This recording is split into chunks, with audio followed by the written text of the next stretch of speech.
the ability to go 486 4-lane, 44 4-lane, and crisscross it on 491 4-lane. And you'll have that area have a huge potential for growth and development happen right there.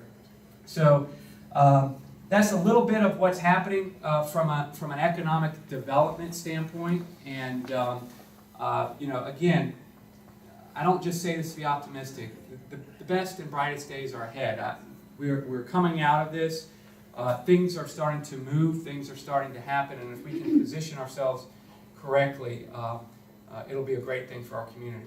And so that's my little spiel. I know I've been rambling on for a long time, and I appreciate you letting me be here. But if you have any questions on anything, let's have a discussion about whatever it is that you want to talk about. And if I can help with anything also, if there's anything that you think that I can do either as a commissioner or we can do from local government to assist you all on, again, your clients or anything that you have going on, please let us know and we'll do whatever we can to help.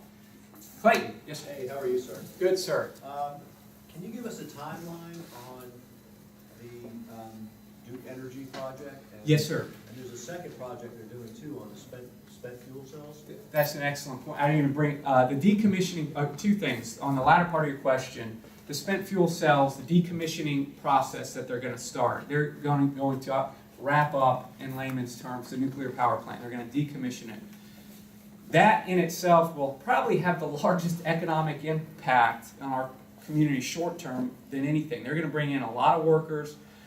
They're going to decommission that plant. They're going right now through and it is a multifaceted process through the NRC, through the PSC, through any type of regulatory body you can imagine, that they're filing those plans. And so that's going to be happening. The decommissioning process will be ongoing for decades. But over the next decade, over the next 10 years, will be obviously the most intense portion of that, with probably about a year and a half until the real activity starts to happen on that, from the decommissioning standpoint.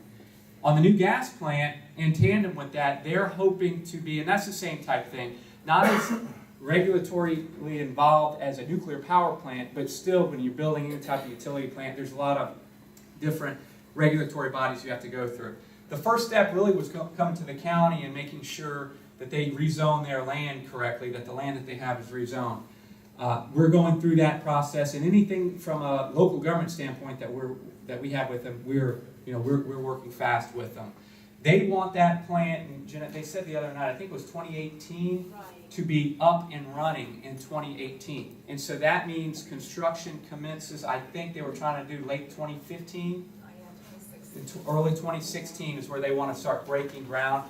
They have to get the same type thing. They've got to get approval through the Public Service Commission. They've got to get multiple different DEP, Army Corps of Engineers, again, any type of federal body you can think of.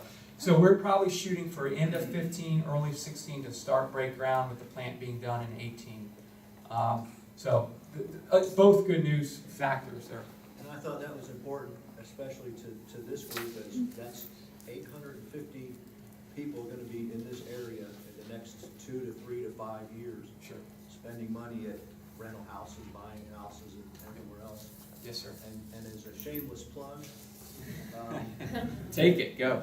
The Chamber and the EDC, if you guys want to stay on top of all these things that happens, both of those organizations, you just stay in touch with them, look at their websites, and you can see all this information. Thank you, sir. Thanks for all that you do, too. Yes, ma'am.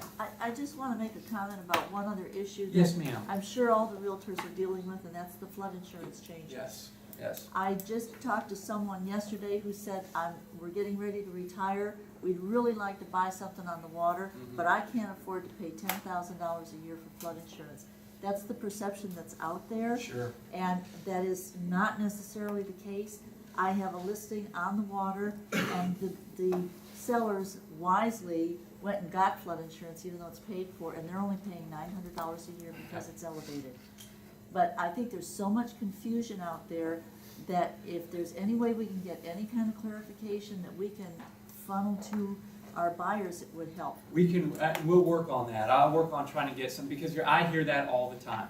And sometimes it's not necessarily the case, you're right, where either flood insurance is astronomical, can't get it, or whatever, and that's, obviously there's certain circumstances where that is the case, but A lot, there's not. And so one of the things that, from a local government standpoint, that we got involved with when on the federal side they were moving through with flood legislation and those types of things is we took a hard stance as far as the need and necessity to lower those rates and for them to do certain things.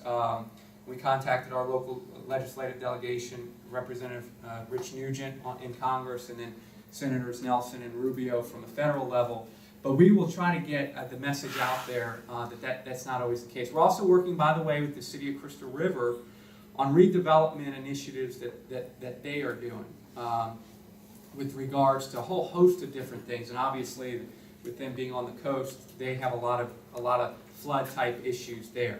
We're working on other things, flood maps in the community as well, stormwater mitigation type things. So there's a lot of things that we can get to you that may be able to be of benefit to you. And so if I get your card, I can get you some of those things.